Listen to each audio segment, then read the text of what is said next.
On commence tout de suite avec la chronique sport avec Karim Baldé. Bonsoir Karim. Bonsoir Dominique. Alors on va ouvrir cette page sport qui sera largement consacrée à ce coup de tonnerre dans le football africain. Et oui Dominique, le Cameroun se voit retirer l'organisation de la Coupe d'Afrique des Nations 2019. Incroyable mais vrai, mais à 6 mois et demi de la compétition, il n'y a plus de pays hôte. L'incertitude est maintenant totale. Tout s'est joué ce vendredi lors de la réunion du comité exécutif de la CAF, la Confédération africaine de football. Retour sur une journée mouvementée à Accra avec notre envoyé spécial Lise Loretia. Depuis hier à Accra, c'était une rumeur, mais ce matin, surprise, lorsqu'à 10h30, une chaîne marocaine nous apprend le retrait de l'organisation de la CAN 2019 au Cameroun, une information reprise par plusieurs médias et dans les réseaux sociaux. Et à 17h43, heure locale, le président Ahmed a confirmé ce retrait en invoquant les conditions d'organisation.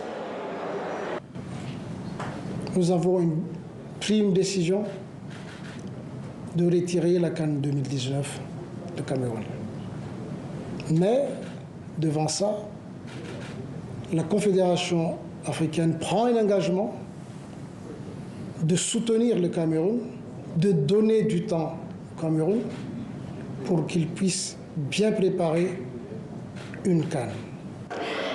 D'après nos informations, ce serait la CAN 2021 qui serait confiée au Cameroun au détriment de la Côte d'Ivoire qui organiserait celle de 2023. Mais dans l'ensemble, le président Ahmed est resté un peu évasif. Qui pour remplacer le Cameroun? Alors on a beaucoup parlé de l'Égypte, de l'Afrique du Sud et du Maroc. Le président nous a annoncé que tout serait confié à un cabinet qui se prononcerait avant la fin du mois de décembre. Sur le maintien ou non de la qualification du Cameroun en tant que pays organisateur, pour l'instant, pas de réponse, mais il y aurait très prochainement des réajustements. Du côté du Cameroun, pas de réaction ici à Accra, notamment du côté des représentants du ministère des Sports, du côté également du comité d'organisation.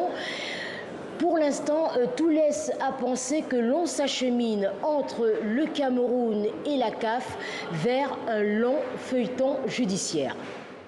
Donc Karim, il faut dire que c'est vraiment un camouflet pour le Cameroun. Apparemment, on ne s'y attendait pas forcément.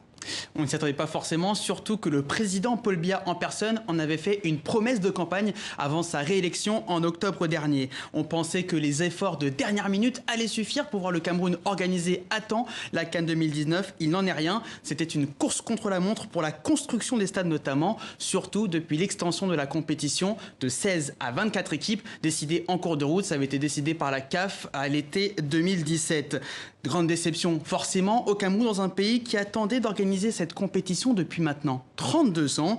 À Yaoundé, on est plutôt partagé entre désillusion et bonnes nouvelles. Vous allez les comprendre en entendant ces réactions recueillies par notre correspondant Marcel Amoko. La fierté camerounaise, vraiment, elle a été piétinée parce que c'était le désir de tout Camerounais de voir que cette CAN est organisée au pays, au moins. Notre génération, nous, on voulait vraiment vivre cette CAN ici au Cameroun. C'était un rêve. Les stades qu'on a fait à Limbé, quel match pourra se jouer à Limbé? Il y a la guerre là-bas. Donc, ça ne me surprend pas. Et je trouve que c'est une bonne chose même qu'elle n'ait pas lieu. Parce que c'est une honte pour nous, là, nous les citoyens camerounais. Il faudrait quand même que les étrangers viennent au Cameroun et qu'ils soient quand même fiers qu'ils sont venus dans une ancienne nation de football. Voilà, bon, il y a quand même une bonne nouvelle aujourd'hui et elle vient des femmes footballeuses.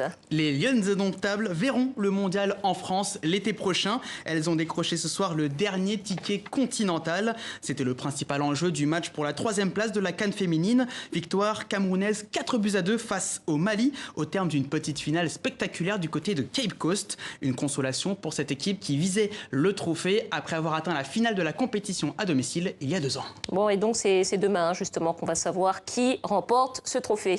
Nigeria ou Afrique du Sud? Réponse demain du côté d'Accra. Les Banyana, pas facile à dire, s'étaient imposés 1-0 en poule face aux Super Falcons. Ces dernières sont prévenues à l'image de leur gardienne de but. On l'écoute, ainsi que la sélectionneuse de l'Afrique du Sud. Réaction recueillie par Antoine Galindo, notre correspondant. On n'a pas été bonne au marquage, c'est pour cela que l'Afrique du Sud avait pris le dessus. Nous avons corrigé ça et demain nous ne laisserons laisseront pas autant d'espace. Notre défense a beaucoup travaillé pour bien couper les transmissions entre le milieu de terrain et leurs attaquantes. Nous avons montré durant le tournoi que nous sommes capables de jouer notre football et être fidèles à nos valeurs. Mais nous avons aussi montré que nous savons obtenir un résultat. Ça ne sera pas forcément un beau match demain, mais si nous exécutons bien notre plan, nous obtiendrons la victoire. Et voilà, on saura ça demain et on verra ça avec vous, Karim. Merci à vous. De rien.